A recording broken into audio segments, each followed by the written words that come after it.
All right. Hello, everybody. I hope everyone is doing well on this fine evening. I know we've still got a couple people rolling in, so we'll give it a second or two. So we will do that. Let me move some folks to panelists. But I hope everyone is doing well today. The song for today's pre-Senate was Sea Jam Blues by Helen Sung, Peter Washington, and Lewis Nash. But we will give it another minute or two, and then we will move into our regular activities, starting with all the approval to the agenda. So I'll give it till about 6:03 probably, and then we will kick off our Senate session for today.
All right. Jyoti, have we met quorum yet?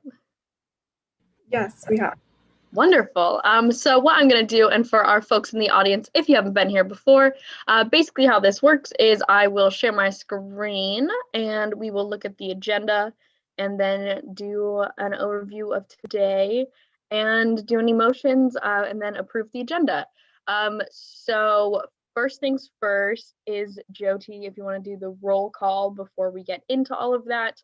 But the general, procedure for today's meeting will be administrative sort of reports and such, and then new business, and then open forum at the end, with a call to the audience at the beginning as well.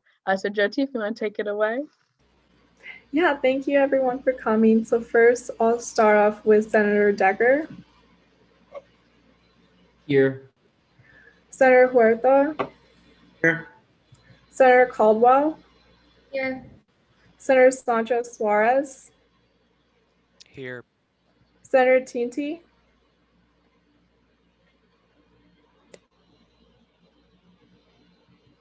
Senator Tinti. Senator Anbar. Present. Senator Rito. In attendance. Senator Snyder. Senator Ibanez. Here. Senator Vakala. Here. Senator Hauk. Here. Senator Hollingsworth. Here. Senator Ibarra. Here. Senator Pitz. Here. Senator Isais. Present. Senator Saidu. Here. Senator Scoville. Present. Senator Lopez. Here. Senator Mansfield. Present. Senator Subbaraman. Here. Okay. That concludes the first roll call. Wonderful, thank you, Jyoti. So next thing is the actual approval of the agenda. But before we do any approvals, are there any motions to amend anything on the agenda? Motion to amend the agenda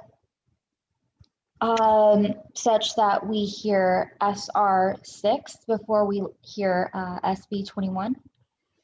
Any objections or seconds to the proposed motion? Second. I have a question of privilege. Yes, Senator Decker. Of information, rather. May I ask the maker of that motion what the reason is for that? Yes. So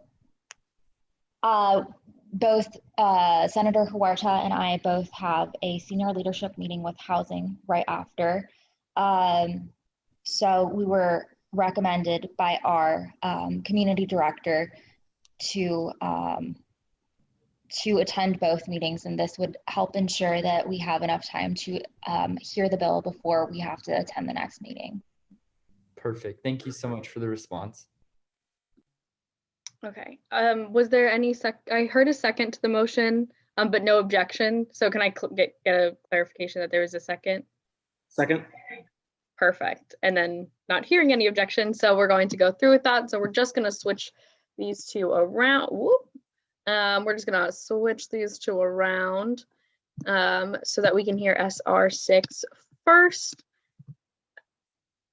But SB 21 is still on the calendar for today. Is that going to go? Oh, all right. Sometimes I swear I am a grandmother when it comes to technology. There we go. Perfect. All right. You'd think that being born and raised in the age of technology would get me better at typing, right? But all right. So the amendment has been approved, but I still need a motion for the actual agenda itself. Is there any other amendments that we need to make, or a motion on the floor to actually approve the agenda?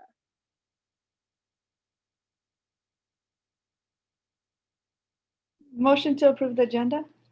All right. Is there a second? Second. All right. So the agenda is approved. So what we're going to do now is move into our session with the Dean of Students, Cassandra Aska. So we're going to do first an update from Dean Aska, and then our regular Q&A with the senators. For any audience members who haven't been here before, Dean Aska comes to all of our Senate meetings, which is so wonderful of her. And she gives us an update, and then we will ask questions and she will help us answer them. So that being said, Dean Aska, if you want to take it away, thank you so much for being here tonight. Sure. Good evening, everybody. And I guess I need to also say thank you for you all and your continued work and support of students and the student experience here on the Tempe campus. Lots of moving parts, lots of things going on, but to keep this pretty short, I know in our last meeting, Senator Caldwell had asked about trash cans in male restrooms. And I just wanted to confirm that while we don't have those right now, we do have those in our gender neutral bathrooms. So that's something that we could look at reviewing for the future as that resource is available through the gender neutral bathrooms for the short term. And I know that there was some ask about that on behalf of another student. And so Senator Caldwell, if you want that student to reach out to me, or if you want to reach out to me with regards to that specific student's situation, happy to do so to collaborate and coordinate support for the student. The other thing that was brought to my attention was some of the things that were going on with our community assistants in the hall. And I heard one of the senators speaking to the fact that they need to jump off this call to go to another meeting with University Housing. So just wanted you all to be aware that Dr. Hunter, who also serves as the Dean of Students at the West Campus, is also serving in a role with Residential Life. And I met with several of you, I believe last week, and therefore continues to hear the concerns and work with you all and with our Residential Life team with regards to the recommendations, suggestions, and so forth. And so she's been doing a tremendous job in kind of having like a listening tour and being able to hear those concerns and then being able to work with the teams accordingly to address. So that sounds like there's some movement on that as we speak tonight. So that's definitely good. The other thing that I know some students have been either asking questions about or following up on is housing and housing experience during the winter break, which by default is extended with regards to the shift of the academic schedule. And again, I believe I shared this last time, but I want to reiterate it. So if you have constituents that are still asking, our residential halls are not closing during the break at any point in time. So students will be able to access their rooms throughout that entire time. And so the other thing that we're doing is continuing to look at some programming that will be available for students that they can participate if some of our students need to stay here because they're working or because they can't go home, whatever the scenario might be. So we will continue to provide support and services for our students throughout the winter break for those that are staying in the residential hall. The other component, there's some engagement activities happening with regards to some of our traditions. They will be virtual. So if you all have not heard, our family weekend and our salute to service will be virtual. That's November 6th and 7th. And simultaneously, that's also the weekend of our first football game. And that also will be shared virtually. So there are no fans at any of the games that we'll be having, but we're, kind of going to make the best of it. And several students are involved and engaged about conversations about what an experience can look like to help with spirit, pride, and tradition that is keeping in line with our guidelines and our safety protocols. Again, I can't reiterate enough with all of you in your leadership capacity to please continue to encourage all of your constituents to wear their face coverings, to avoid social gatherings, to wash their hands, stay home if they're sick, complete their daily checks, do the randomized testing. Like, our numbers are where they are because we're doing these things too. So we don't want folks to stop or to loosen up. We want everybody to continue on this path.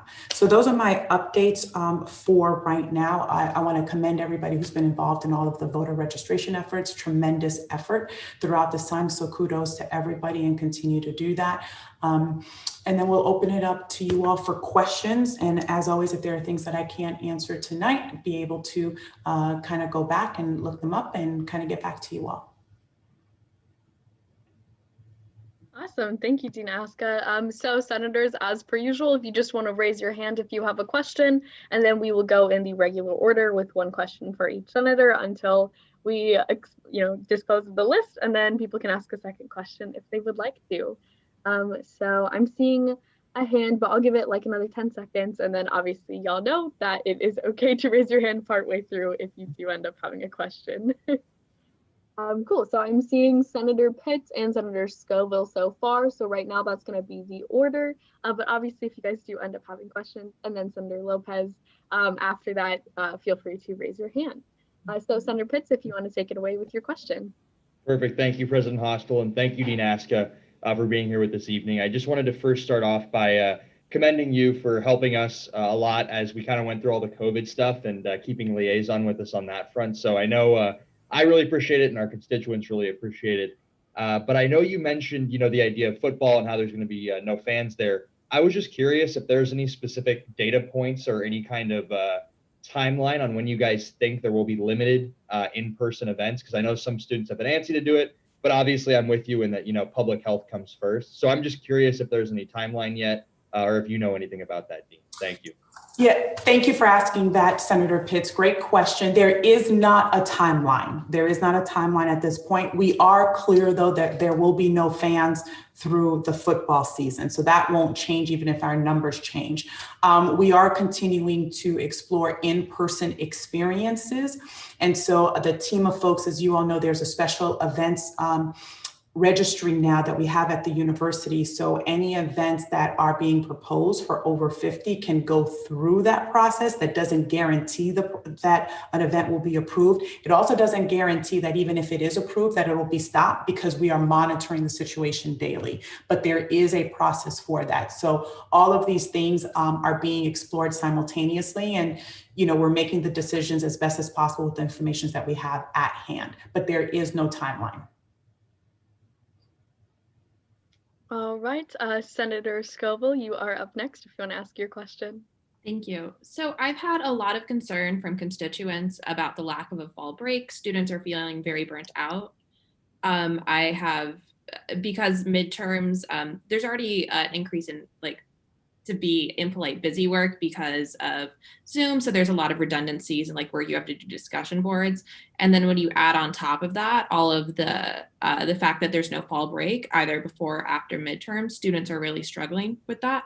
So I wanted to ask if there was a plan for this next semester for what would be spring break to create some sort of better scheduling for students to make sure that there's time for students to either recover from or study for midterms. Yeah, great question, Senator Scoville. And actually, President Palmer may have more up-to-date information than I do, as she's been advocating for the same thing on behalf of the constituents. And so that concern has been brought to our collective attention, but there has not been a decision made. So your voices have been heard with regards to the request of taking into consideration some type of break in the spring semester as a result of the experiences that you have here. So I don't know if President Palmer has that update. I'm looking for her in the squares. If she's going to update now or if she'll do that later. I'm not sure if I'm allowed to speak. Am I, Kate?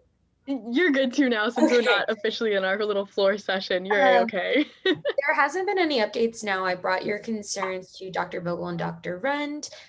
They're looking into it. I gave them an explanation of why it's overwhelming, and we're looking into ways because it is a whole week as opposed to 2 days. So it is a little bit harder to cancel. Also, we need to figure out safe ways with COVID, and we're not sure where we're going to be at that point, but I'll keep you updated as soon as I learn anything, and I'll keep asking and reminding. Great. Thank you, President Palmer. And thank you, Senator Scoville. Again, very much well heard with regards to the experiences students are having now or sharing they're having now. All right. And then Senator Lopez, I believe you are up next. Hi, Dinaska. You said in your little section that the dorms will not be closing over winter break. Is the implication there that CAs will be required to stay on campus over winter break? Because like I was made aware of, like, for example, like some Vista CAs were told that if they left campus for more than 4 days, they'd be terminated for like job abandonment.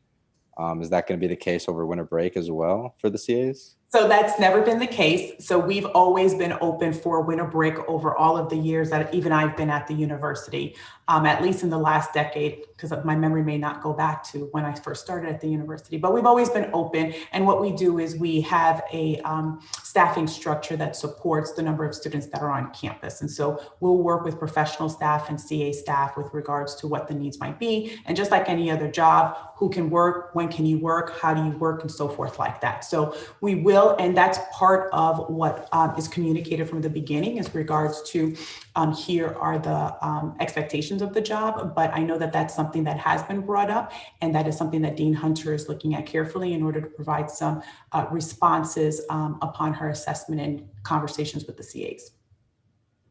So thanks for your advocacy there too. But I'd be curious,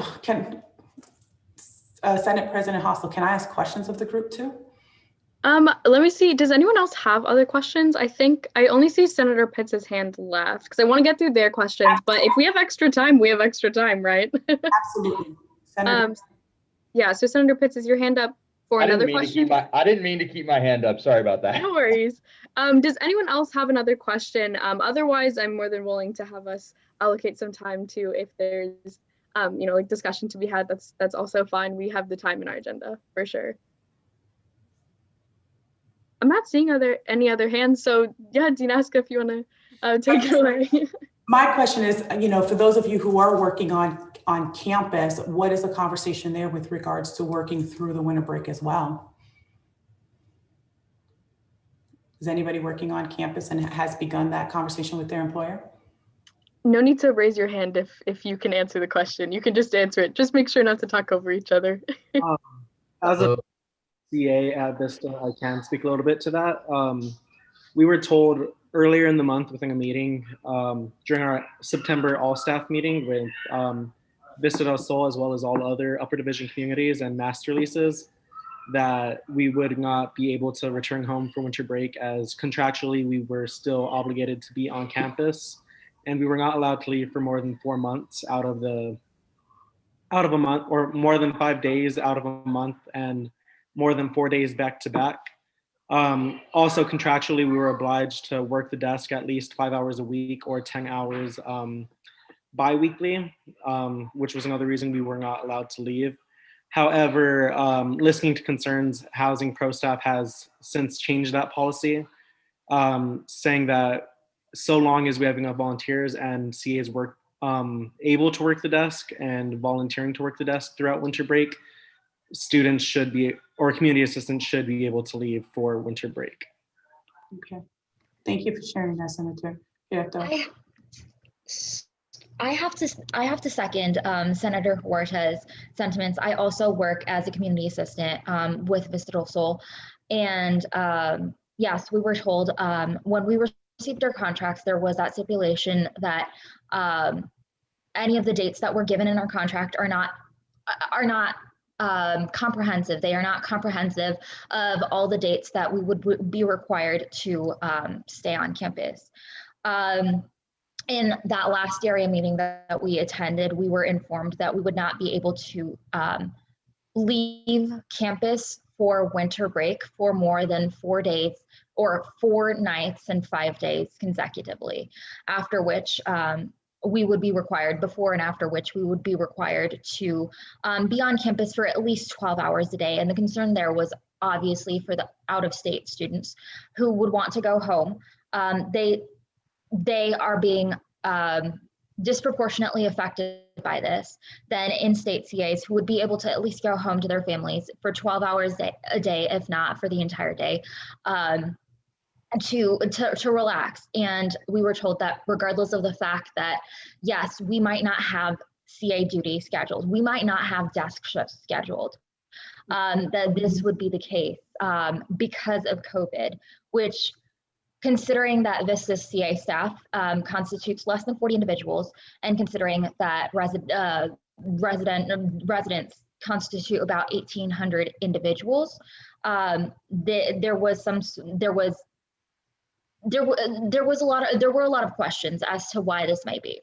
Okay. Since, as mentioned by Senator Huerta, that policy has been changed. As long as we have enough volunteers to staff the desks, I do believe that these volunteers are not volunteers as such, but they are being paid for their time, less than minimum wage, but they are being paid for their time, unlike we are currently, as we are staffing the desk. We would be able to, all the other CAs would be able to return to their families for winter break for that 2 weeks that we have been allotted. Okay, thank you for sharing. Others working in different areas in the university? I'm a student worker for the School of Sustainability, and I work in the advising office. Currently, we only have student workers only allowed to work like every other day. Like, we're not allowed to work consecutive days usually. For winter break, we haven't started conversations about it, but I am assuming it's like the same of like, I just have to request off work. But I don't know if we're gonna hold advising appointments like virtually, since we haven't moved to like, we haven't had in person at all. It's only through Zoom and via phone. So I think we might open like a Zoom link, and it'd be like our meeting space, but I'm unsure yet what we're planning to do. But we are a smaller school, so we have more flexibility with our student workers. Oh, okay, I appreciate that. Senator President Hostel, do I have time for one more question of the group? Yeah, we've got the next 7 minutes allotted so you're good to ask another one. Okay, so I know, and this goes to Senator Pitz's question about timelines of people coming back, in person for in-person experience. So what is the pulse amongst your constituents about in-person experiences through their co-curricular activities? Well, I can speak personally to that too. I think obviously the most important thing is make sure everything's safe, because I know, speaking like from my club experience and from extracurriculars, we were originally planning on kind of doing that hybrid thing, which seems to be a very easy way to go about it, and it seems to be very effective, and all the health precautions that are being taken. But I can't speak for everybody, but I do certainly think there's a constituency who would like to see a little bit more in-person interaction. But again, I personally worry a little bit of the public health aspect of it. Okay, appreciate that. I think we're all in that same kind of place. I appreciate that input. Others? In my experience, I know that a lot of student leaders have felt pressure in in-person programming. A lot of people are still, similar to Senator Pitz, not comfortable with hosting in-person programs. And I know I work as an REL in the residential halls, and there's been a lot of pressure being placed to knock on doors individually, which, although it's a one-on-one interaction, it still exposes the individual. And I know it's similar in a lot of different student organizations. People are just getting a lot of pressure to host in-person events by pro staff, not really just student body. Okay. Thank you for sharing that. Do you have your constituents? I'm sorry. Senator. Yeah, something I guess I've noticed a trend among people is that like people are more willing to engage in in-person events, like with restrictions, with that they are there voluntarily and they know the people that are there. So like a club meeting, for example, right, where everyone knows each other, they understand that there's a mutual sense of shared trust, is something that I think people feel a little more comfortable doing than like an event that might be like a football game with like spaced out seatings, like with other random people, since you don't know. Obviously, if I'm in constant communication with my club members, I know if they're sick or if they have symptoms, right? I don't know if like the guy that's next to me that I have no idea who he is, right? I don't know what his medical history is. I don't know what, if he's being safe on the weekends, right? That sort of shared trust isn't there. And so I've noticed that's like a big factor about whether people or not are willing to engage in in-person events. Excellent. Thank you for that insight. Good. I'm a leader for like a bunch of sustainability clubs and in my sorority as well. And it just seems like members are very not willing to do virtual events. Like we host constantly virtual events and no one shows up to anything. So as a leader, it's really like disheartening because I'm trying to like think outside the box and plan these things. So I think there's like a need for in-person events, but I also agree with like what the other senators said, that like people just don't feel safe. Just like, what do you do? Like people want these in-person events, but they don't feel safe going to them, but they won't attend any virtual events. So there's like a big disconnect. And like, just as someone who's planning virtual events, it's so disheartening when no one shows up because you're trying to get students involved. Sure. Yeah, that makes a lot of sense. Although I will say fall recruitment with sororities was a pretty high number, over 900 participated. Yeah, it was really good, and I thought it was like a lot better. But like now, like that our members are in, we'll like host like a virtual cooking day or like a virtual game night, and we'll have like out of our 250 members, like 10 show up, and it's just like so disheartening because you're like, really, like, yeah, I thought you would want to do something, but I don't know if anybody else feels the same way. No, it makes sense. Have you all received any feedback from your constituents about the extended time on the SDFC fields? And thank you, we've had no concerns, so thank you all. Hopefully you're messaging good behavior in that space too. I've been out there the past week, and there's definitely been more activity later past that point. So I have definitely noticed more people out there doing things, into 9 o'clock. So that's typically around the time I've been out there. So yes, there's definitely been more activity at that time. Quickly going back to the question posed prior, and building upon what Senator Lopez said, I think it might be something worth looking into, of seeing how like club level stuff might be able to happen again on campus, because I know several of the club leaders with some of the engineering clubs, so like rocketry, aircraft, so some of the clubs that do a lot of stuff hands-on, and it's a very small group of maybe 5 people. And these clubs are based on, trying to get into the workshop and they have to do their stuff hands-on. They can't really do things virtually. So that's really put a stopper on many of the engineering clubs I've seen that do stuff in like Psych North and whatnot.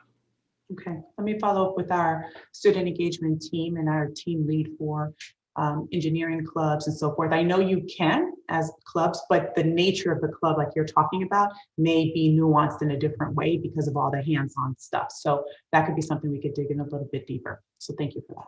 You as a club, you can also have in-person events right now if you apply for a special event permit. That's something that's you're able to do. Correct. Excellent. I really appreciate all of the input and the opportunity to dialogue with you all too. Yeah, it's very nice. Does anyone, I know we've got 1 more minute left, so does anyone have another question that they'd like to ask of Dean Aska really quickly, or if Dean Aska, you have another one as well? No, we've got a little bit of time, so. I'm not seeing any hands, so I think you might be off the hook for the rest of the night. All right, well, thank you all. Stay healthy, stay well, and continue to, talk to your constituents and see what they're looking for from their HSU experience during these still unprecedented times. So thank you very much. Take care. Thank you, Dean Aska. Everybody. Thanks. Wonderful. So what we will do now is a quick call to the audience. So for any audience members, if you're here and you would like to address the Senate, feel free to raise your hand. I'll give you guys like a couple seconds to get that done. And then we will hear from you guys if you want to talk, but if not, no worries. You are more than welcome to just observe. I'm not seeing any hand raises, but I want to make sure that we're getting everyone just in case. So I will give it like 10 more seconds. Oh, I see one. Yay. Okay. So I see Sandra. So Sandra, what's gonna happen is we're gonna like you'll get a notification that says allow to talk. And so what you can do now is you can unmute yourself and address the Senate. Since it doesn't look like anyone else wants to speak, normally I would put a time restriction on it so that everyone can speak. But it doesn't look like anyone wants to. So if you would like, just feel free to just address the Senate. You've technically got 10 minutes. So yeah, you're more than welcome to unmute and talk with us. Oh, thank you so much. Don't worry, I'll be very quick. Just as a student leader and a student leader in housing, I just wanted to express my support for SR 06. And I just want to thank you all for bringing this up and having Dean Aska come and talk about these issues because they're really prominent within student leaders right now. Thank you. Thank you, Sandra. And now I see Andrew as well with your hand raised. So Andrew, same sort of thing. It's only 9 minutes now, but I don't see anyone else's hand raised. So we're going to allow you to talk and then you can unmute yourselves, introduce yourself, and then address this. All right, hey y'all. My name is Andrew Kennedy. I was a former CA in Vista del Sol. I was actually supposed to come back as a lead CA for this coming year. However, after a lot of the shenanigans, you can say, with housing, I deemed that it was not safe. And I was lucky enough to have family in Phoenix nearby, so I was able to attend school and do everything pretty much normal without it. However, I am incredibly privileged and understand that like my home life is a lot better than a lot of other people's. I think specifically about one of our CAs last year who, not to get too into specifics, but her family was not supportive by any means. She did not get any financial support from them, anything like that. So this job was her life. If she did not have this job, she would have been homeless. So I just hope that, let's understand that some people are forced into this job. And so I thoroughly support Marco's bill tonight. And I see, a lot of my old coworkers in the Senate right now. So I hope that y'all support this too. And a lot of CAs who couldn't make it here also support this. So thank you guys so much. All right, thank you, Andrew. I don't see any other hands raised in the audience. So I'll give it a couple seconds just in case.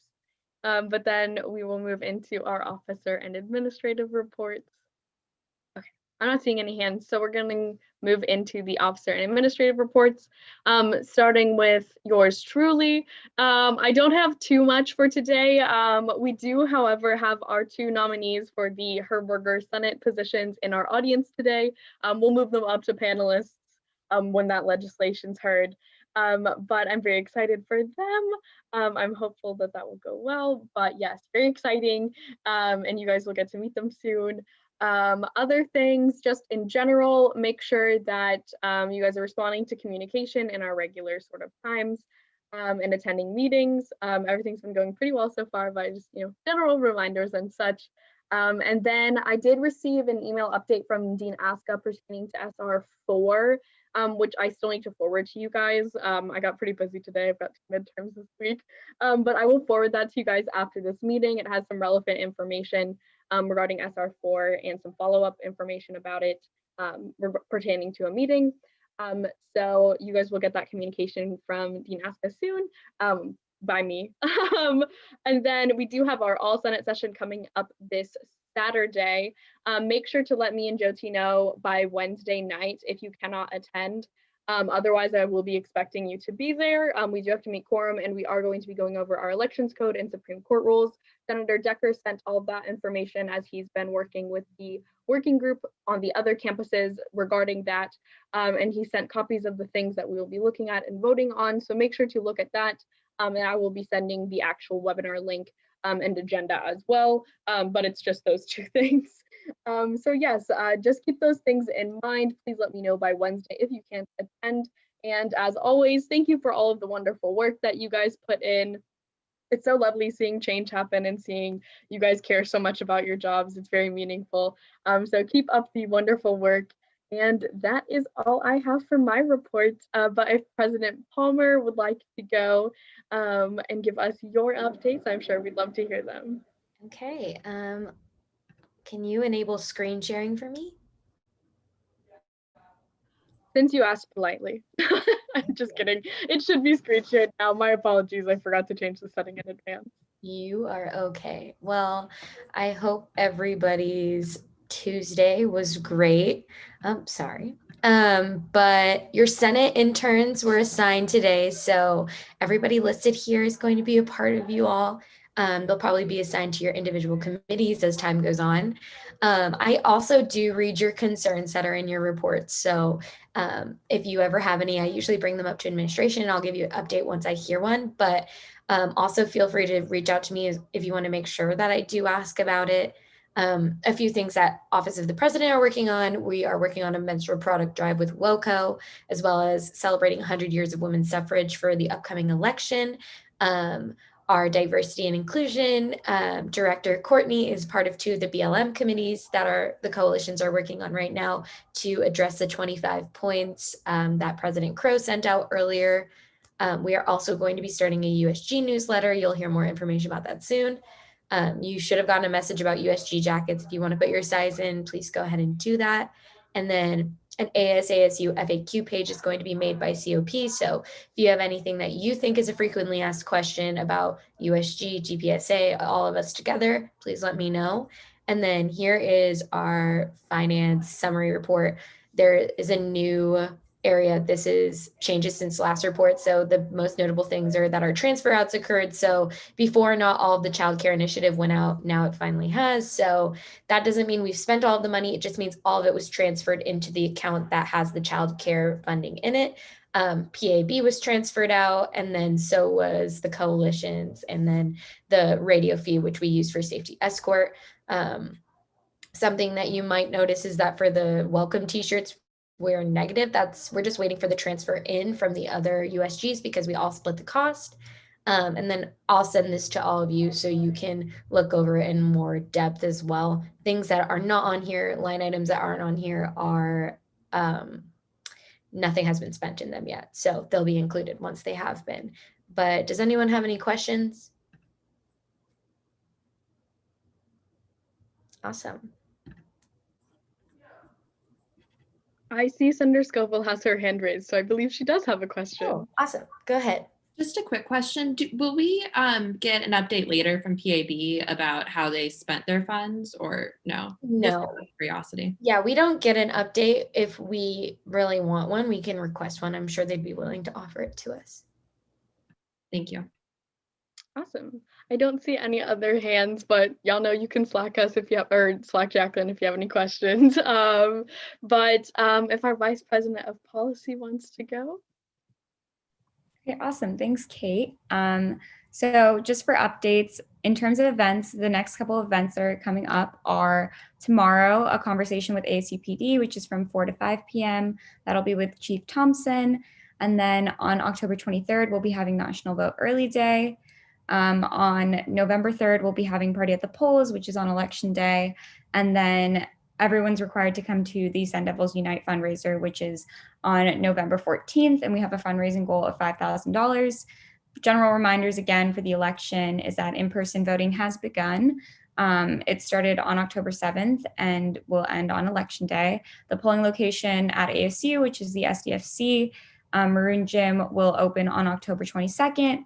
The voter registration deadline has been extended to October 23rd by 5 p.m.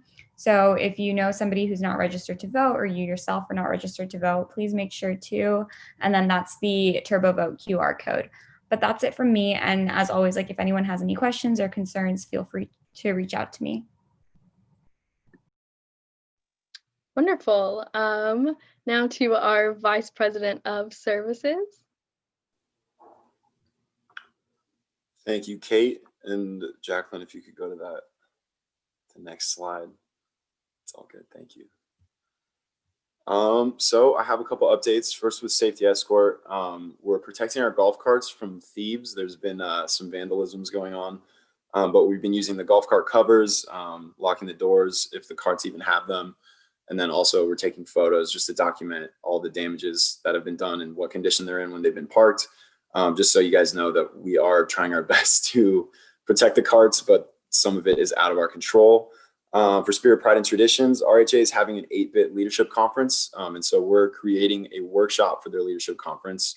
That's still to be determined as to what we are going to do. But you will see that if you attend that conference.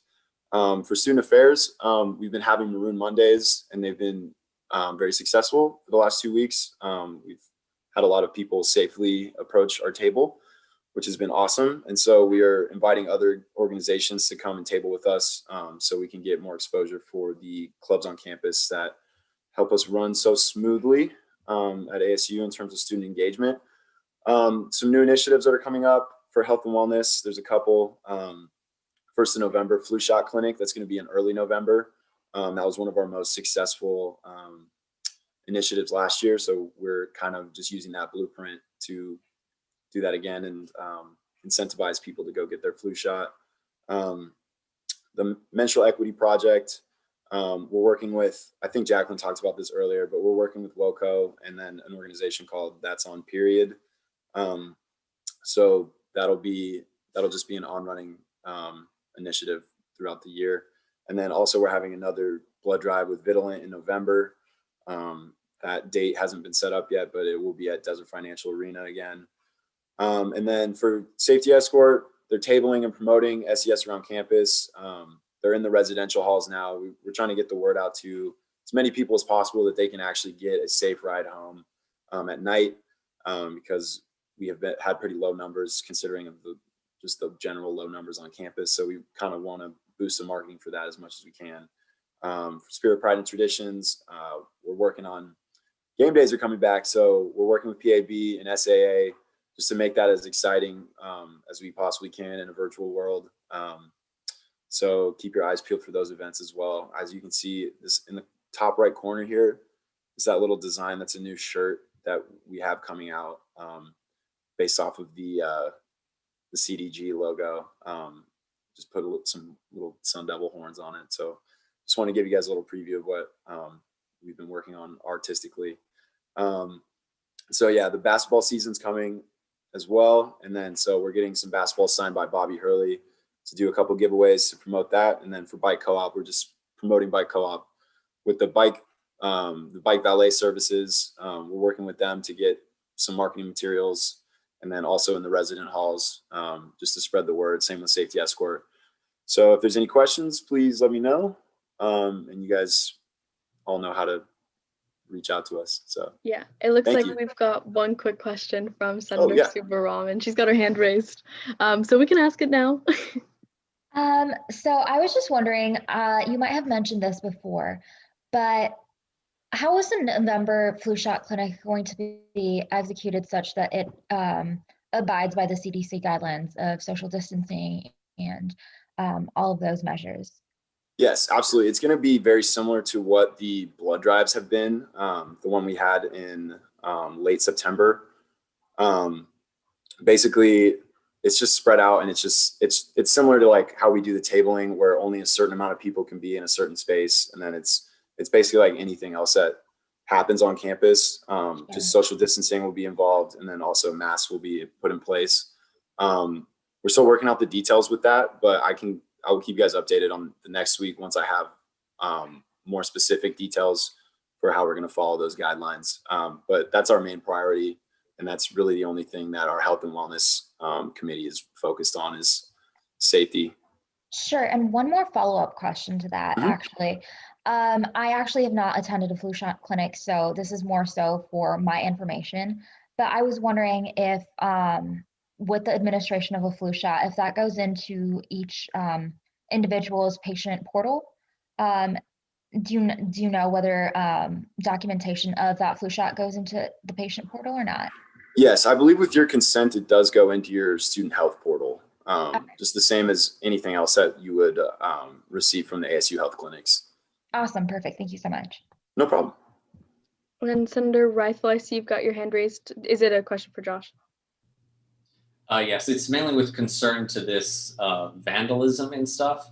So this is two parts. Can you describe a little bit about what's happening and then the financial impact of like how it might be impacting the budget allocation for safety escort? Yeah, absolutely. Well, this has been not only happening to us, but it's been happening to all just golf carts in general on campus.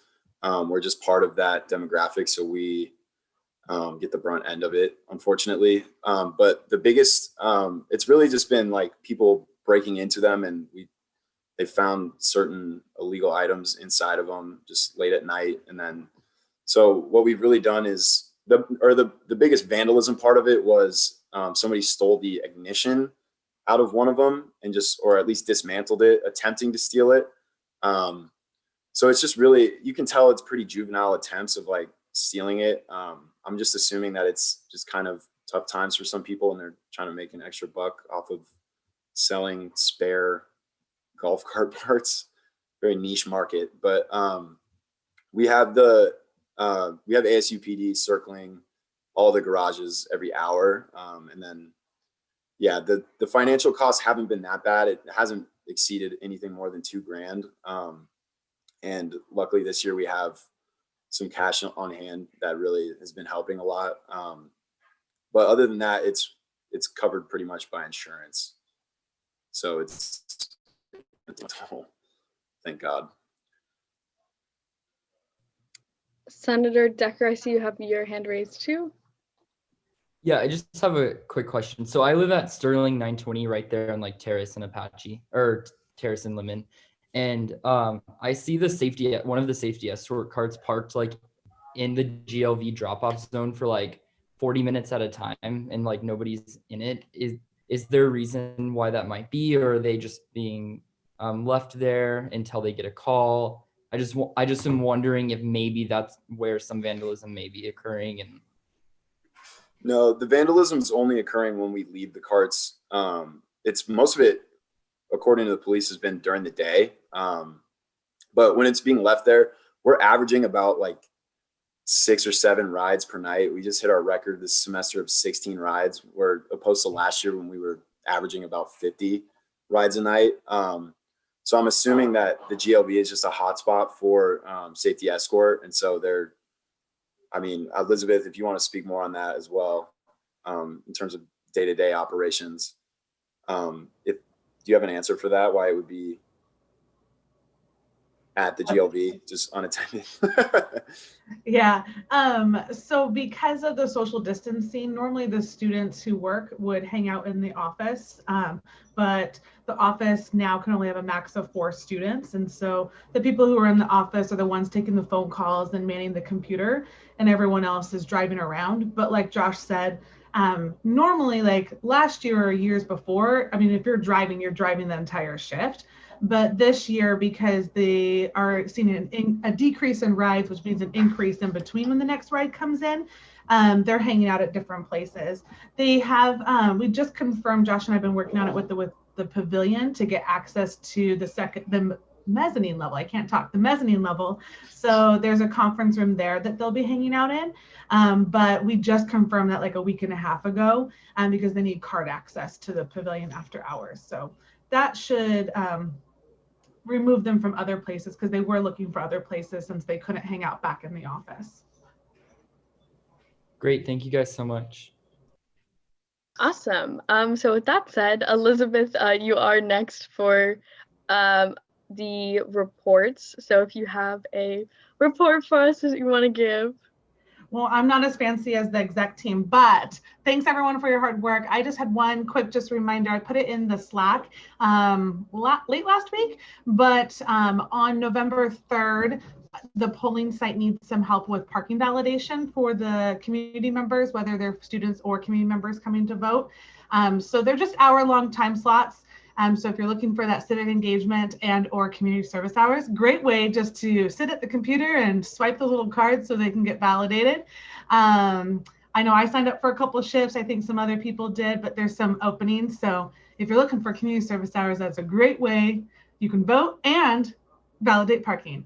But yes, that was my only update.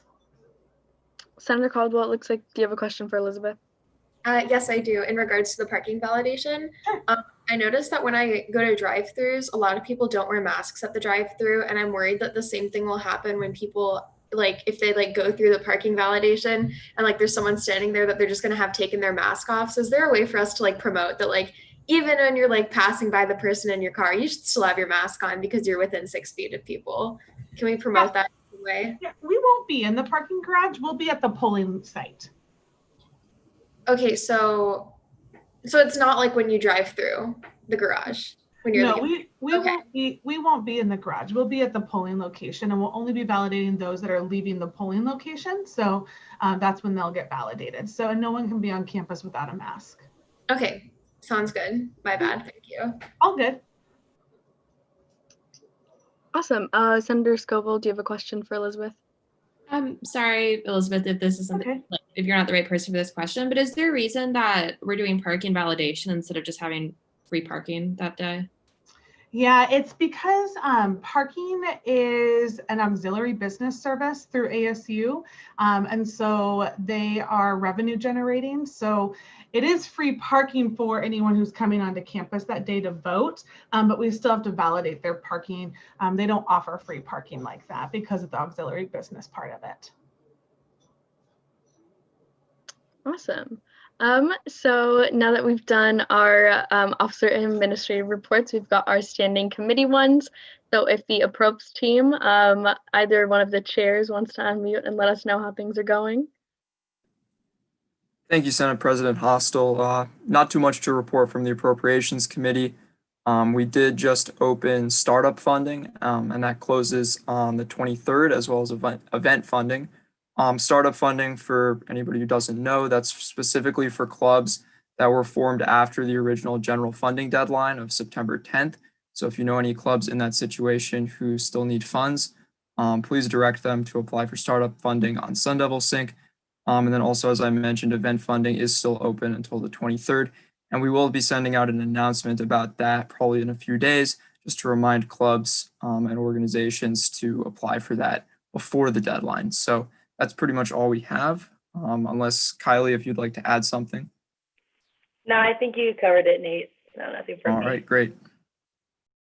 All right, and then our finance chair, Senator Hollingsworth.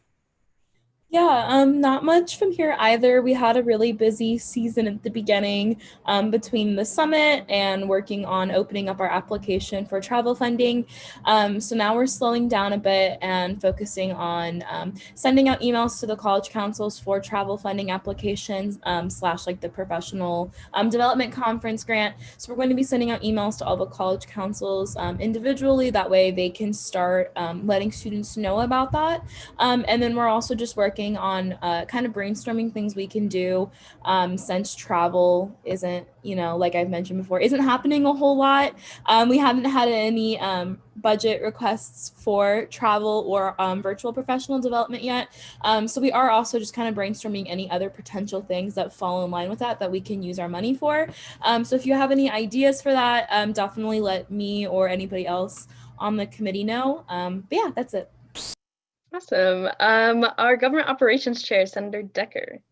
All right, guys, bear with me for the next 3 minutes because I think I will be talking the entire time. Okay, not gonna waste any more time.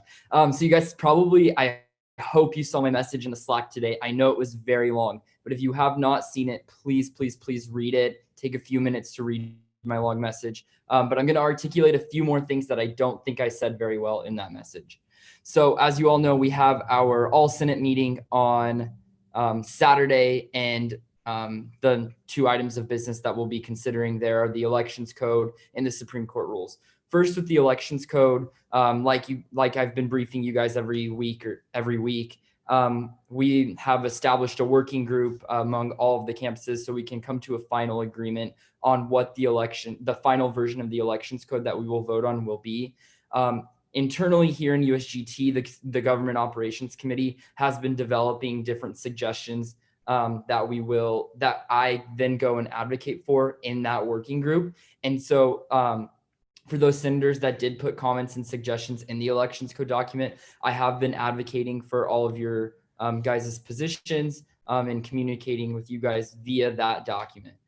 So I know I've shared with you that one document where we were doing all of the suggesting and commenting on, but in my message, I noted that I did create a second document that copied all of those comments and suggestions over, because the idea there was that in the first document that I sent you guys will be so you guys can track all of the changes. You'll see language in green or blue that is added or deleted from the elections code. And then in the second document, you'll see the final version with all of the suggestions and comments resolved. So that way it's just a clean copy of the elections code. That'll be the final version we'll vote on. Secondly, the Supreme Court rules, not a lot has changed. There's a couple more things that need to be worked through in there, but you can read my summary of changes that are being proposed to the Supreme Court rules. And that one is in the form of amendments and not like a whole brand new document like the idea of the elections code is. So those amendments are noted in green language and will be resolved on the day of the session when we pass those amendments. If we pass those amendments, I hope that you guys review it and are on board with it. And then the two bills approving all of those changes, approving those two documents that I drafted are also attached in my message. Feel free to read through those if you wish. We could always use some extra set of eyes. And last but not least, I'll have a report to you guys by tomorrow evening with all of the changes in the elections code, the major changes that we're proposing in the elections code this year. And I forgot one thing. There are in the second version of the document that's supposed to reflect the final version with all comments and suggestions resolved. This is for the elections code, that is. There are quite a few comments and suggestions that are not yet been resolved, but that's because the working group has to meet one more time to approve all of those within our group. But I don't expect that we are going to strike down much of the bigger ones there because we all have kind of talked about it over the last couple months anyway. So the report that I send out to you guys tomorrow night should reflect the big changes in the elections code. I know that was a lot, but feel free to ask, let me know if you have any questions because it's a lot of information and there are things I could probably articulate a little better. Awesome. Now our university affairs chairs, if either Senator Caldwell or Senator Saidu wants to give an update or both. Hi guys, I will go first because we are currently working on 5 different things, so we're going to split it up. So to give an update on the sexual assault survey that we sent out last week, it currently has 122 responses, which is really cool because I thought we would get 10 people to fill it out. And it's still people are still filling it out. So we're having a meeting, or we're gonna set up a meeting with both Elizabeth University Affairs and the Women's Coalition to look over the results and see what sort of steps we should be taking based on people's responses. And the other thing is our Accessibility Coalition. We're meeting with the Council of Coalitions October 30th. But it's not to present the coalition. We're just meeting with them so they can give us so they can answer our questions and give us maybe tips on how we could get a coalition started. So that's something that's happening, and we're having our meeting this Friday to come up with some questions that we could present to the Council of Coalitions just about the Accessibility Coalition. And then I'll give it to Senator Caldwell to give updates on our other projects. Thank you, Senator Saidu. So just to update anyone who's here, we have been meeting with Aramark. I think we had 2 meetings. If you're interested in learning more about those, you can always reach out to us. I've taken notes. We also met with psychiatry services, or at least, ASU's counseling services. And one of the people that used to work with the psychiatry services, because they no longer exist at ASU, I guess a small public service announcement, some of the general doctors that ASU does provide apparently can help prescribe medication for common things like depression and anxiety, but not more specific, I guess, mental health struggles like schizophrenia is what they were saying. So that's like the difference between the health services offered. So I just want to make that clear for everyone here, because that's something that we found out. And then, yeah, like Senator Saidu said, if you're interested in helping form the Accessibility Coalition, again, it's not definitive, but please reach out to us. It's going to be a long process because we really want to do it right. So thank you. Awesome. So that is all of our standing committee reports. And then before we get into new business, we'll do a Council of Coalition and SDLC partner check-in. So Senator Lopez with AIP, if you've got an update for us. Nothing to report. All right, Senator Tinti with AAPASC. APASC has their fall carnival next Thursday. I don't have too many details on what it is, but it's next Thursday if anyone's interested in checking it out. All right, Senator Saidu with BAC.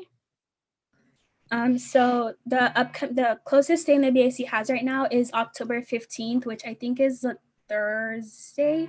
They are having Julissa Calderon, I don't know if I pronounced her name right, but they're having her come speak to ASU, and they're partnering with ELCO and Women's Coalition too.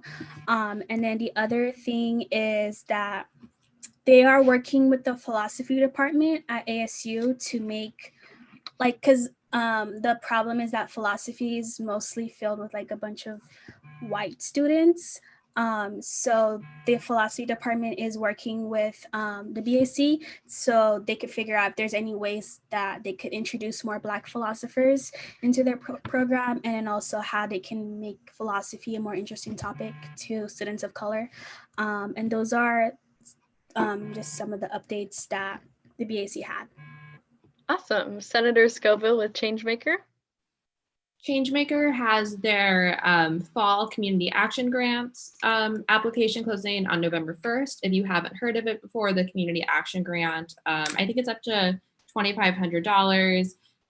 It's an opportunity for students to get funding for an idea they have. Specifically, like, we're in USG, like it's pretty likely that we have ideas about things we'd like to change on campus. A potential way to do that outside of USG would be through a Changemaker grant.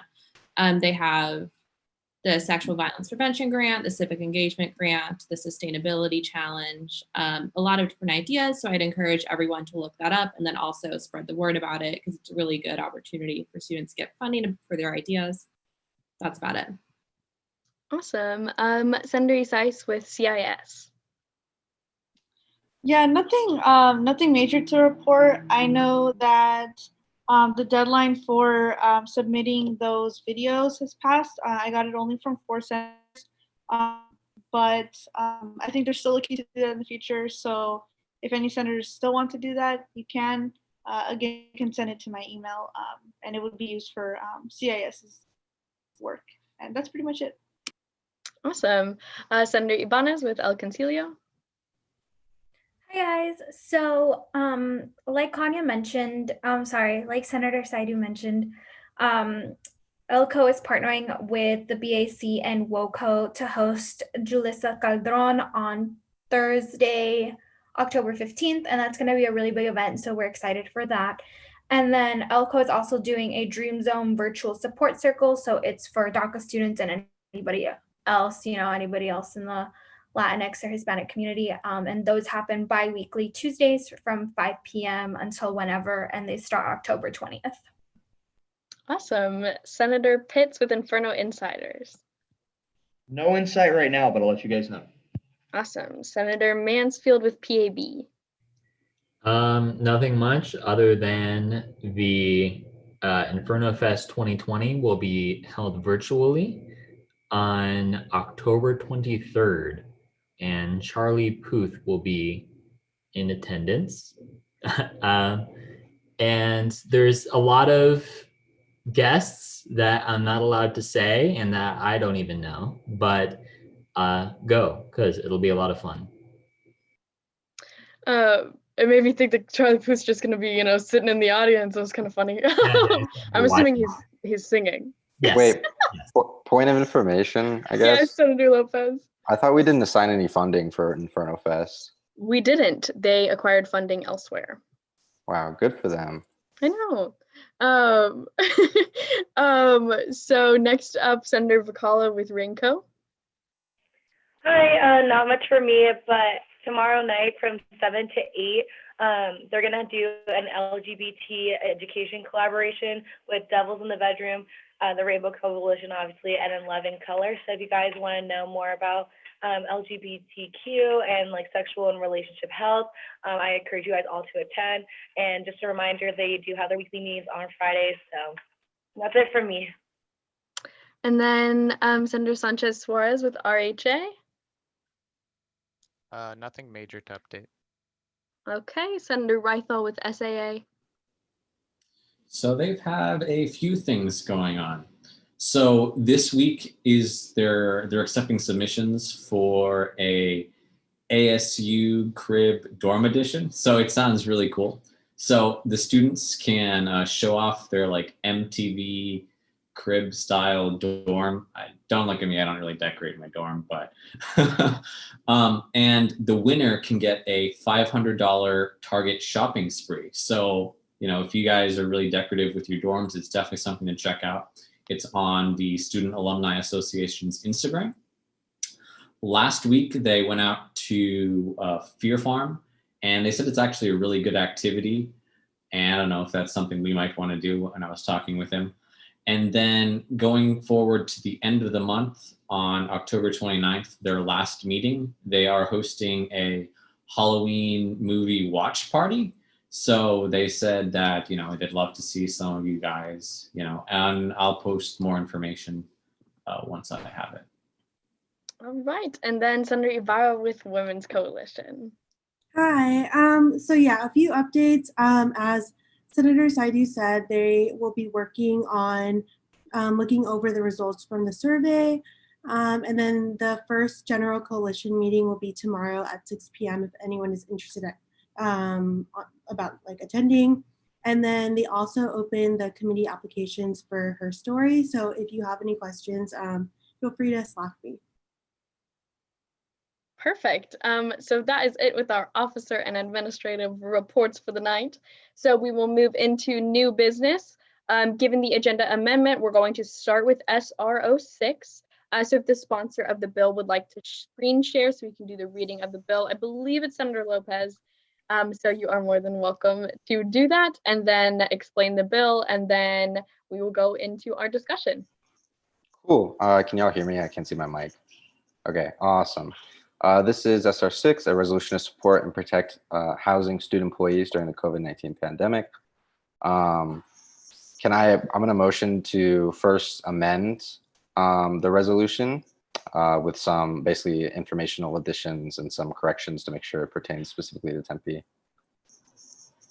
Awesome. Are there any objections to the motion to make all of those amendments or seconds to that? Second. Okay, cool. So seconded, and I heard no objection, so you're good to just select all of those. Give me 1 second. Through. All right, and then I would like to amend to dispense with the reading of the bill so I can just go over an abridged version and skim through. Yeah, Second. Any seconds or objections? I heard a second. Sweet. All right, you are good to go do that. And then once your explanation concludes, we'll go into the actual 10 minutes of discussion. Awesome. So it opens with the University Housing mission statement, which is to be a global leader in university student housing, building dynamic, innovative, and inclusive residential colleges that foster students, create social value and lasting impact, facilitate connection to the broader community, and support individual student persistence. Community assistance and desk assistance are primarily what we are talking about here with residential life and university housing. They are they're like the backbone of university housing.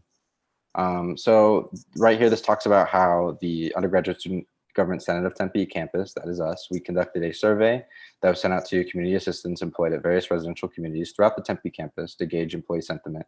When asked on a 1 to 5 scale how receptive community assistants felt the housing senior leadership team had been, with 1 being the least receptive and 5 being the most receptive, 14 respondents ranked this responsive with a 1, 8 respondents ranked this receptiveness at a 2, 1 ranked it at a 3, 5 ranked it at a 4, and 0 ranked it at a 5. This averages to a receptive score of approximately 1.89 among respondents.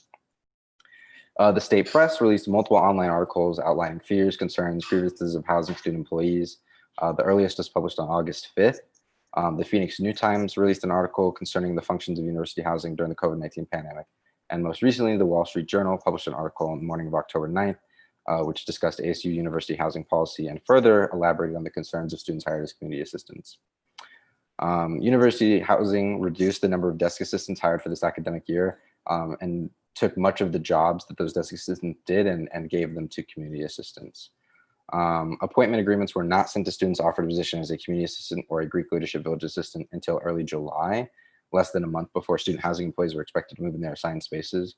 So it wasn't until July that any of the community assistants knew that they had these additional desk assistant jobs or got to see any of the contractual obligations that came with the COVID situation. So they only had a few weeks before they were literally set to move into their new housing.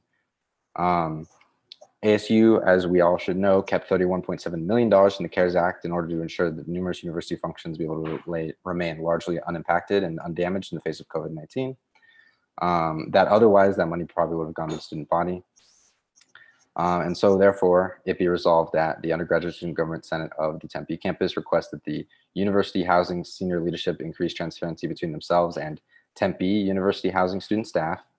This transparency may be in the form of informing staff prior to announcements that affect housing, or in the form of hosting bi-weekly meetings to student staff to address questions and concerns, as well as provide key Tempe University housing updates. Be it further resolved that the Arizona State University increase the compensation of Tempe community assistants by either returning their meal plans to what they were prior to being reduced, or increasing the stipend pay that they receive. This is not a path that is possible to undertake. We request that Arizona State University enact the hiring of a greater number of desk assistants to relieve the expanded duties of Tempe community assistants at various communities.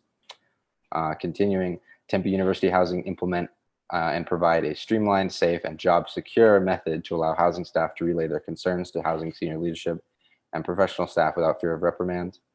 That Tempe University Housing inform community assistants if cases of COVID are existed among the floors while maintaining medical privacy pursuant to HIPAA, and that a copy of the legislation is forwarded to the Dean of Students at the West Campus, Dr. Kendra Hunter, who does oversee residential housing at the moment, Director of Residential Life, Dr. Christina Sletton, and Associate Vice President of Educational Outreach and Student Services, Dr. Georgiana Montoya. And then real quick, if it's all right, I want to go through like the context of each of these asks, if that's cool. So the first one is talking about transparency. That's really important to housing staff right now because, like, for example, as people mentioned earlier, there was a meeting at 8 o'clock. And as far as I'm aware, they don't really know what this meeting is going to be about. So CAs and the desk assistants can't prepare in advance like questions they might want to ask or come up with like a strategy for how they want to address what they're being told. They just know that there's a meeting at 8 and that they're going to be told some things about housing and winter break. And all of the changes that happened throughout the summer and early in the semester about COVID-19 were not very transparent. Were not brought up with staff prior to those decisions being made. And it really caused a lot of concerns with transparency, as mentioned in the survey. Regarding compensation, the meal plans were actually reduced this year, as far as I'm aware, despite their jobs actually increasing in the amount of duties they had to go. And they still receive, I believe, the stipend at the same rate as they did last year, despite their increased responsibilities. And regarding relaying their concerns to senior leadership, job security is really important because there have been very, very many concerns from community assistants and desk assistants regarding the fact that they don't feel like they can safely relay their concerns about housing to their employers without losing their job potentially, because of some practices and some comments that were made by senior housing leadership over the summer and early in the semester regarding like the specifics of your job and like what's expected of you and things in their contract saying they can't speak to media, they can't, they have certain regulations around what they're allowed to say. And so the implication for a lot of community assistants and desk assistants right now is that if they raise concerns to their employer about what's going on, either publicly or privately, that their job might be in fear of being terminated. And then obviously, everyone should know that community assistants are not being told if there are COVID cases on their floors or if a room on their floor is being used as a quarantine room. And CAs would obviously like to know that information, to know that if they knock on someone's door, they're interacting potentially with someone who's COVID positive, right? And they can take those precautions. And so, yeah, that is all. Can I stop sharing now? Are we good? Yeah, I think you should be good. So what we can do now, and so you're done with the first explanation. Sweet. Okay, thank you. And so then what we'll do now is move into our 10 minutes of discussion. I'm seeing Senator Decker has his hand raised, but if anyone else wants to speak or motion or anything, just raise your hand. And then I've got Senator Huerta next. So yeah, just raise your hand if you need anything, but Senator Decker, you have the floor. Thank you, Senate President Hostel. First, is it okay if I move an amendment and then debate afterwards? Oh yeah, that's fine. Okay, fantastic. Just really quickly, I just moved to amend the legislation to specify that this should be forwarded to the Dean of Students by USG-T President Palmer in the last "be it resolved" clause. Is there any discussion of the amendment specifically, or seconds or objections? If so, you can just unmute yourself. Second? Okay. I'm not hearing any objections, so if we could just add that in, someone who's looking at the legislation, if you just want to type that in real quick. Perfect. So then I've got, and Senator Decker, to clarify, did you also want to speak on the bill, or was it just the motion? Oh, I also want to speak on the bill or the resolution. Yeah, you can type in the amendment super quick, and then we've got Senator Decker, Senator Huerta, and then Senator Subramanian. So whenever you're ready, Senator Decker. I just want to say that I think this legislation is very well put together, very well researched, and very immaculate. I think that we should commend this Senate and the three senators in particular, and I'm sure there were many more on board that worked very hard on this resolution. I think that we have all heard concerns from CAs this year about what their job descriptions have been expanded to be, and the lowering of benefits, namely in the meal plan. Also, I think that this legislation covers a wide variety of those concerns, and I think is very practical. So I just want to commend all of you. I think the practical nature of this is incredibly important, because I think these are genuine asks that we might be able to have success on. So with that said, I just want to reiterate my support for this resolution. I will be voting in favor of it, not only to support the CAs that have come to me with concerns, but all CAs in residential life at ASU Tempe. So thank you to the author of this resolution and the researchers and those who collaborated with it. Fantastic work. All right, Senator Huerta, you are up next. Yeah, I also just wanted to speak on behalf of this bill and speak on my support in this piece of legislation, on this resolution. As this resolution is the culmination of months of roadblocks and research, hoping to support our housing student employees and our community assistants, desk assistants, and any student worker that may be impacted by housing. This has been brought to our attention since July, since they started. And as much as is in this bill, there's still even more that we did not relay within this bill that serves as concern for community assistants, such as during their moving week when they were asked to work 6 hours in the heat for a full week, they were asked to work 6 hours in the heat during moving as families moved in, some of which had not yet been tested for COVID. So they were unaware if they were potentially coming into contact with COVID during a heat advisory. So again, I just want to reiterate my support for this bill, and that community assistants, even though they only make up 400 students, a little less than 400 students on the Tempe campus, we support, our community assistants as a whole support thousands of students, and this bill or this piece of legislation will reverberate throughout the larger Tempe campus as well. All right, and then Senator Subramanian, you have the floor. I would like to echo both the sentiments of Senator Huerta and I believe it was Senator Lopez. Senator Decker, sorry. In their support of this bill. I think it's very necessary, and I think that these are all actionable items that can be brought to fruition with motivated leadership. However, stating that, I do want to clarify one of the points that Senator Lopez made, just in case housing decides to clarify and try to downplay the concerns as we have experienced in the past. I wanted to state that the information that we received regarding the meeting tonight at 8 p.m. Was just stating that we would meet our new residential life leadership team. We would receive updates regarding our roles and have the opportunity to ask questions. That's the exact verbiage. I wanted to clarify just in case there was any sort of backlash. And again, that goes along with the idea that there is no transparency. Yes, we are told that we are going to receive updates regarding our job, but in what capacity?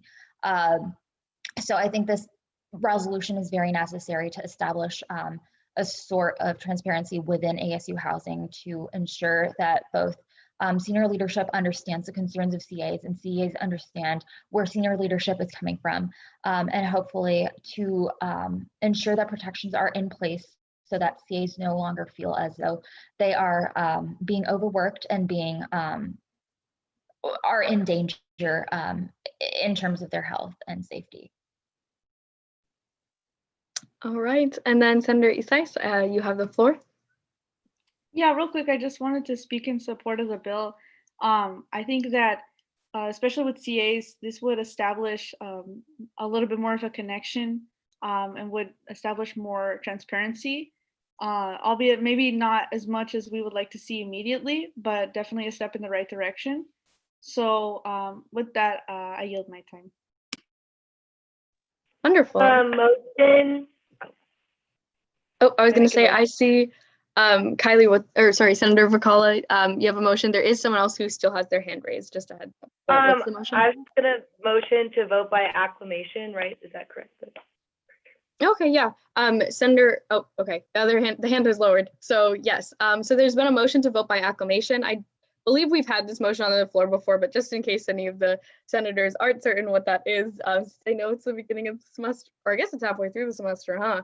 But that's just basically like, if you second that and no one objects, it goes through with like 100% approval by the Senate. So the motion to vote by acclamation is on the floor and it will pass if there's a second and no objections. I second it. I hear a second from Senator Lopez. I'm not hearing any objections. So that said, then this bill has passed by acclamation. So what we're going to do now, oh, it's so weird being online instead of in person. But what we're going to do now is move into SB 21, which is an act to confirm newly appointed senators to the 18th legislature. So I believe the sponsor of this bill is Senator Decker, if you want to screen share. And I know we do still have our two candidates in the, they are waiting on the attendee side, and I'll move them up after we hear the bill. So Senator Decker, if you want to take it away. Yes, absolutely. Can you guys hear me? Fantastic. Sorry, it's a little wonky with the screen sharing. All right, so this is SB 21, an act to confirm newly appointed senators to the 18th legislature. Senate President Hostel, I move to dispense with the reading of this bill. Yeah, is there a second or any objections? Second. All right, seconded, not hearing any objections, so the reading can be dispensed with. Fantastic. So this bill is just how it sounds, an act to confirm newly appointed senators to the 18th legislature. We hope that it is passed because we would love to welcome new Senator Brown and Senator Vogel, both from the Herberger Institute of Design. So that is super exciting stuff. Please, I will just request that we do vote via a Google form for this, just to have this on official record for this particular bill. But other than that, I think that is that straightforward. Super excited to introduce this bill tonight. All right, so we'll move into discussion. So if anyone has any motions or would like to discuss anything, please raise your hand and we will do that.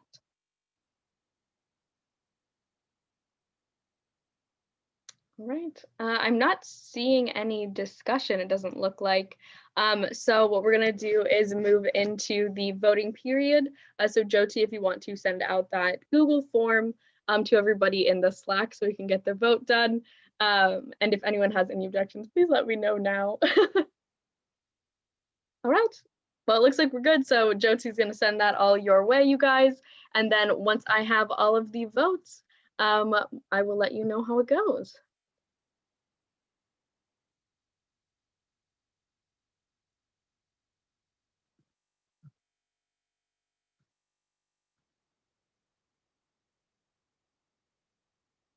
All right, I got 11. I think I'm waiting on 8 more. 14. I think I'm waiting on 5 more. Give me a moment. It's not letting me like transfer to my other Google accounts. Let me just log in and log out real quick. No, you're good. Take your time. Thank you for letting us know. I think we're still waiting on a couple more besides Senator Pitz, though. Where are we voting? In SB 21, I think Jyoti sent it in the Slack. Am I correct, Jyoti? Yeah, I just sent it in the Senator Slack channel. Perfect. Yeah, so it should be the one for SB 21.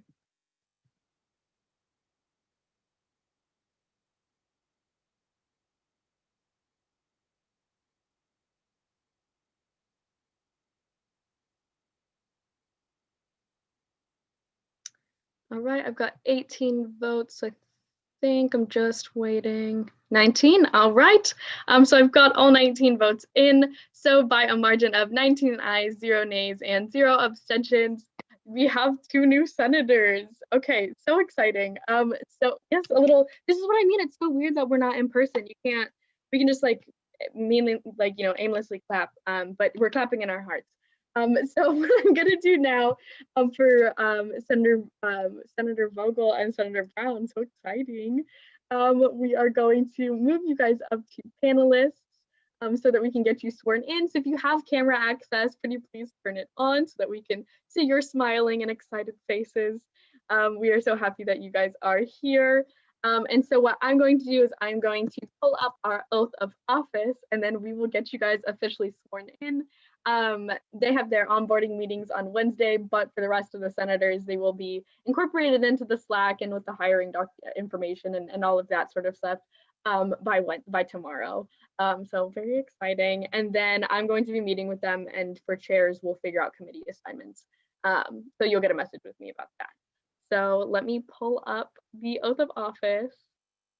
And then if we have extra time and people would like to stay after, we can do a quick little get to know you session. If everyone is interested, I had not mentioned that to the candidates beforehand. So if they don't have time, that's okay. But I think it would be nice to get to know you guys and to introduce you all to everyone. All right. So if Senator Brown and Vogel want to raise your right hand with me and then just repeat after me. I know it sounds really weird, but you can unmute yourselves. It'll probably be a little talking over, but nothing's perfect via Zoom. If you want to raise your right hand and give me a I, insert name here. I, Samuel Vogel. And then pledge myself to uphold the Constitution. Pledge myself to uphold the Constitution. I know it's a little awkward. You guys are doing great. Of the Associated Students of Arizona State University. Of the Associated Students of Arizona State University. And the undergraduate student bylaws. And the undergraduate student bylaws. I know. I gotta hear it, and to serve the student body to the best of my ability. And to serve the student body to the best of my ability. By applying my skills, my time, and my initiative, so help me. By applying my skills, my time, and my initiatives, so help me. Wonderful! You guys are all sworn in and official senators. So very exciting. We are so excited to have you all. And thank you for your patience throughout the whole process. So now that you guys are sworn in, you are our official senators and co-workers. So that being said, we do have open forum / announcements right now. If anyone does have anything that they want to say to the Senate, anybody got an update that hasn't already been given that you want to? Oh, I got one. Okay, I've got one from Senator Pitz and one from Senator Decker. So Senator Pitz, you want to go, and then Senator Decker. Sure, yeah, I just know later on, I believe it is, I'll get you guys the exact date, but later this month, the Business School Council is going to volunteer at St. Mary's. I think it's from like 1 to 3 p.m. I'll find you guys the date. But I think they're welcome to more people coming. So if you're interested, let me know soon, and then they can accommodate with social distancing. I'll be there. All right, Senator Decker, if you want to give your update. Yeah, I have a question for Senator Mansfield, and then I also have an announcement. First, Senator Mansfield, do you know how PAB is advertising the Inferno Fest? That way I can refer people to it and share their posts and stuff like that. It's mostly through Facebook and Instagram. From what I've seen, I don't think they are advertising beyond that. There might be some posters in different places, but I don't leave my room. So I wouldn't know. But yeah, I hope that answers your question. Yeah, thank you. If you could pass along to them a suggestion, I know I don't really know how PAB works, so it might not like be that productive as a suggestion. But if they like could maybe work with like ASU admin to like send it to a listserv or something like that, just so people are aware of it. That's just my own 2 cents. And then secondly, I know I told you guys at the last meeting that Aggies at ASU, this club I started, is hosting our like kickoff discussion about genetic modification in agriculture on Thursday, October 29th at 8 p.m. via Zoom. I'll send more information into the random channel in the Slack if you guys would like me to, or you can reach out to me. I think a couple of you did already, which is great. But next, relating to parliamentary procedure, a couple of my colleagues and I just started the National Intercollegiate Parliamentary Association. And so we have our founding organizational meeting next Tuesday and would love to welcome some new members to the National Intercollegiate Parliamentary Association to help you start your path on learning parliamentary procedure and to just enjoy a community that loves parliamentary procedure as much as you do, because I know you all love it so much. So that's next Tuesday at 5 p.m. from 5 to 6. So if anybody would like to join me before caucus, let me know. All right. And then Senator Lopez, I see you've got your hand up. All right, I just had a question. Where did ASU get the money for Inferno Fest? I think, Jacqueline, if you know this, I'm pretty sure it ended up coming directly out of the PAB budget, but I'm not certain. I don't know if Jacqueline's still here or not. Or if Elizabeth knows. Yes, they did. Right, yeah. Awesome. So it looks like that's all we've got for tonight. I have a couple quick announcements. We'll do a quick roll call, and then if anyone wants to stay after, or if Senator Braun and Vogel have time to stay after, we could do, hang out, talk a little bit if y'all want, but no worries. If not, I know we are all students and it's midterm week. But my quick little announcements are directly pertaining to caucus and some initiatives that we have been working on. So one, caucus next week is going to be that civic engagement training. So we will have some other folks at our caucus, and then we'll have a time after the civic engagement training afterwards to still do our regular discussion. So just a heads up, the directors and everyone will be joining us for that. For that training, since it did get rescheduled, that was the time that worked for everyone. And then I am currently working, and I'll send a message, like a follow-up about this for your actual feedback on it. But I did just want to let you guys know.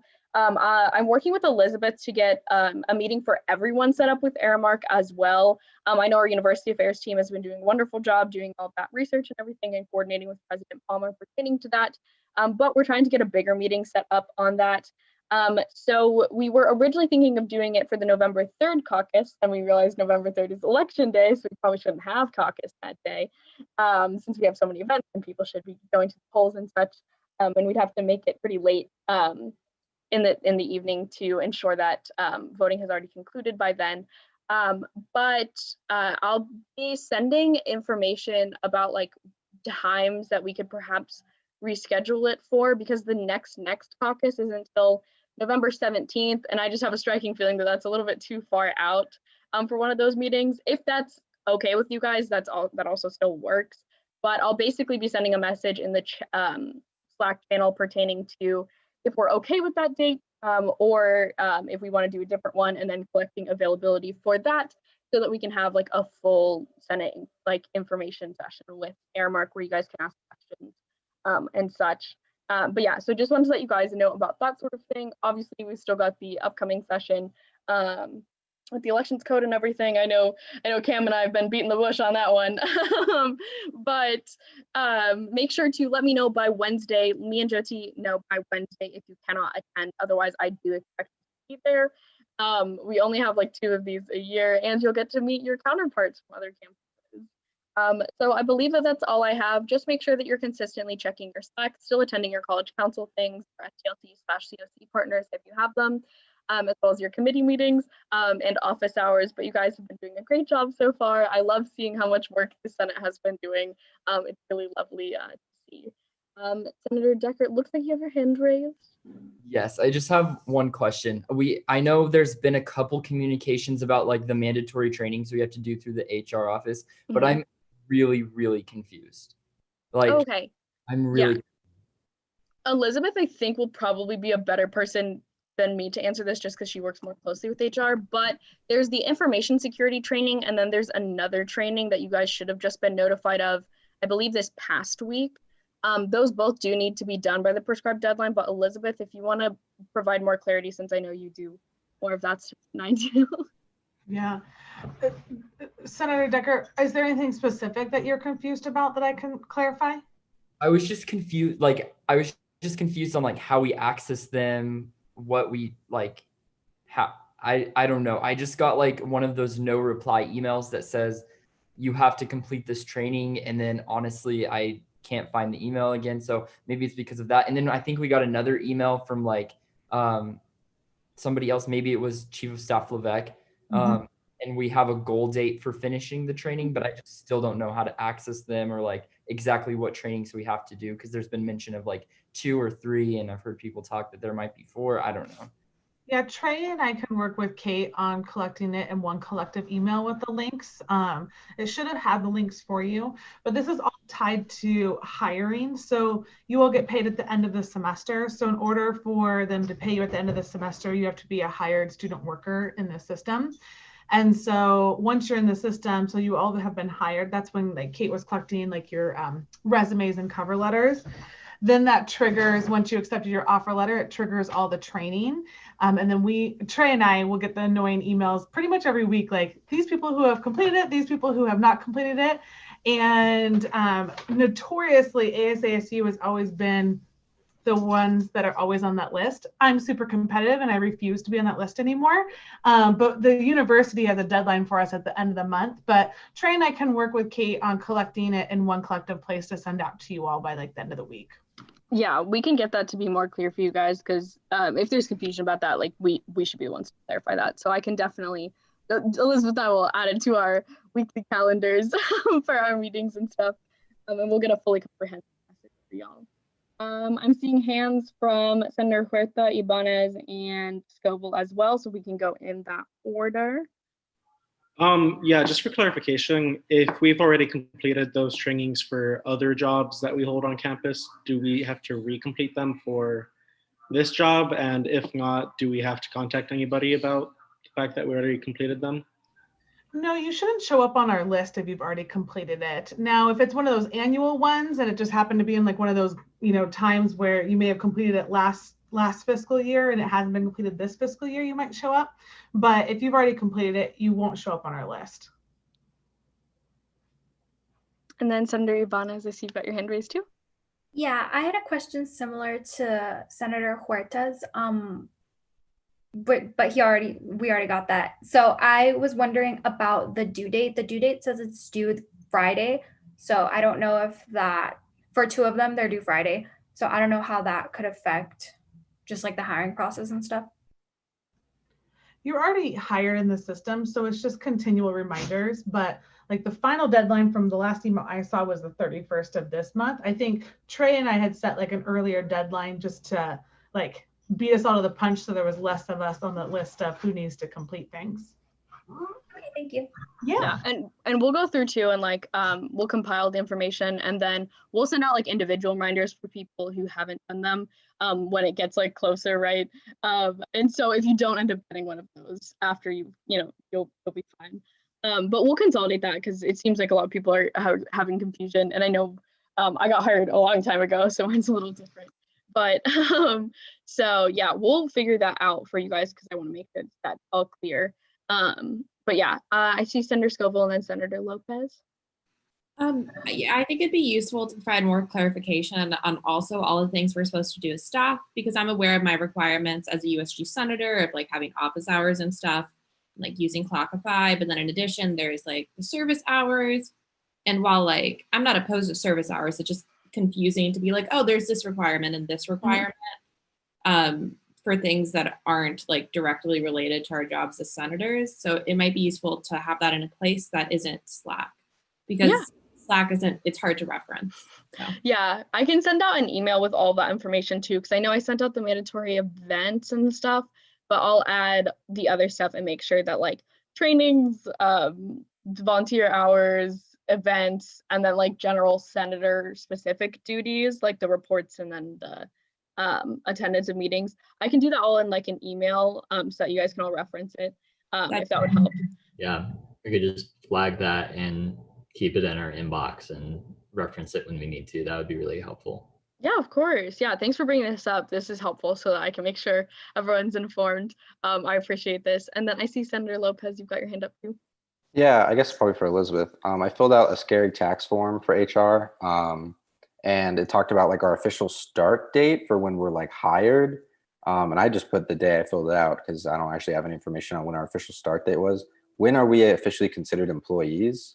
And are we like salaried like for other, because I have other scary task forms that ask me if I'm working. And usually I say no because I'm not getting paid. Yeah. Yeah. And for any tax information, you can always circle back with like the student HR just so that you can fill that out correctly. I think you all get paid the least amount in this, so you don't have to usually worry about any, like the minimal amount of taxes for you all. But you technically are hired in the system. I think it was 2 weeks ago, Kate, when it officially went through, like 3 weeks ago? I think so. I think that's when Catherine, she's our HR contact, told us that everything had gone through and that she'd done all of it. So I'd say about 2 weeks ago. Yeah, and the reason why we do it now, Daniel, is because in previous years, they used to do this during winter break. Well, as you all probably know, in most winter breaks, maybe not this one, everyone kind of goes offline, enjoys their winter break. And then there was like senators who didn't get paid. And so Kate and I worked this semester with HR to make sure that you all were hired well in advance. So when the end of the semester goes, then you'll actually get your paycheck. It's always paid at the end of the semester. But in previous years, sometimes it wouldn't be till spring because that hiring process took forever. So we are way ahead of the game this semester for you all. Yeah, Daniel, to my understanding Senator Lopez, to my understanding for the actual like start date, because I remember when I did mine, as long as it's like around the time for at least like the internal HR form, like you should be good.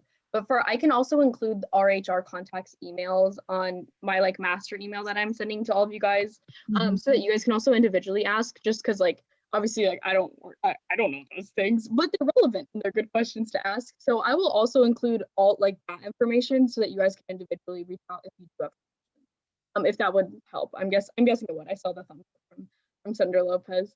And then Senator Scoville, is the hand up again or did it not go down? No. So related to Daniel's question. So does ASU think that I'm working 5 hours a week for this job? And then when did that start? Because that impacts I have another ASU job, so that impacts how many hours I can work that job. That job pays me, so. I think that started the 2 weeks ago, right, Elizabeth? Yeah, we can double check with the HR, but our system It's not the hours in our system. Our system, the way that our system did it was so that it would allow you to still work the 20+ hours that you might be working another job without having this impact it. So they have it on like the percentage scale, like the point blah, blah, blah percent. So yes, you're hired on this level, but if you have any other job, it doesn't affect those hours. And then I've got Senator Caldwell with a hand up. Yeah, sorry, I was waiting for my thing to unmute. But it was kind of a follow-up to Daniel's question too, because with the trainings, I know that, I think it was mentioned, I just want to clarify that like, Elizabeth, like you set the due date for us this Friday, but you wanted to do that so that we would have it done before the end of the month. Is it okay for the end of the month? Because I'm like midterms and everything this week, and it's just kind of like one less thing to worry about. If we could do it next week, I don't know if that would be better if we can do that instead. Trey and I will track it, and so you'll just get pesky reminders from us, but we understand you all are students and are busy, but it just needs to be completed. So as soon as you have free time, I get it. I just had to do my information technology, and I've been reminded for like the last 2 months, but like I literally just had time last week to do it. So as long as you get it done, then you stop getting reminders from us. But yeah, we'll consolidate all that information because it definitely needs to be consolidated then. And it's different on my end, so it's easy for me to like not realize that it's, you know what I mean? So thank you for bringing this all up. This is very helpful for me to know. And Elizabeth, Trey, and I will see what we can do, consolidate all that information, include the HR contacts and the like required events / like the whole shebang, a big old master email that y'all can flag. And then for our new senators, you haven't been onboarded yet, so you haven't done your hiring documents, but you will also do training.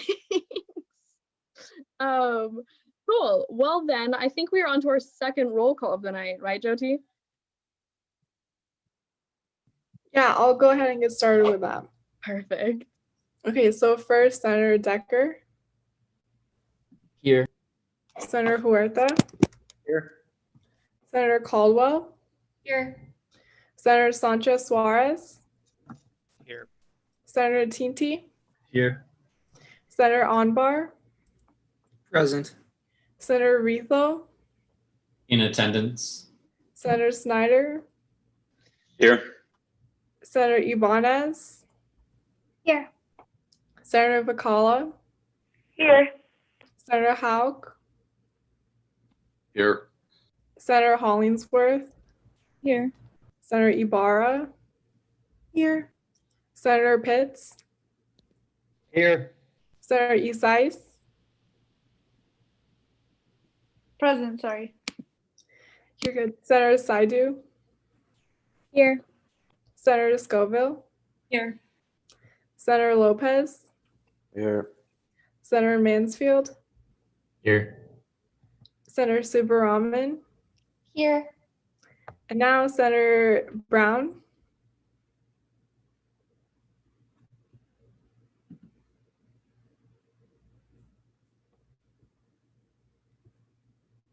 Oh, Senator Vogel. Here. Okay, and that concludes our second roll call. I think I saw Senator Brown's mic go off. I think there was just a lag there. Oh, We yeah. see you, Senator Brown. We got you. Wonderful. Well then, that's all we've got for today, folks. So at 7:48, our meeting is ending. So any of our audience members, y'all are free to get going. Senator Brown and Senator Vogel, do you guys want to stay and hang out and maybe get to know some people? I don't know if that's a viable option tonight, and I do not want to force it on you, but it would. I think if you're interested, it might be nice to chit chat with the coworkers. I mean, I can hang for a minute. Do any of the senators too? Do y'all want to hang too? No pressure. Y'all don't have to. I just thought of it mid-meeting, and I was like, oh, that'd be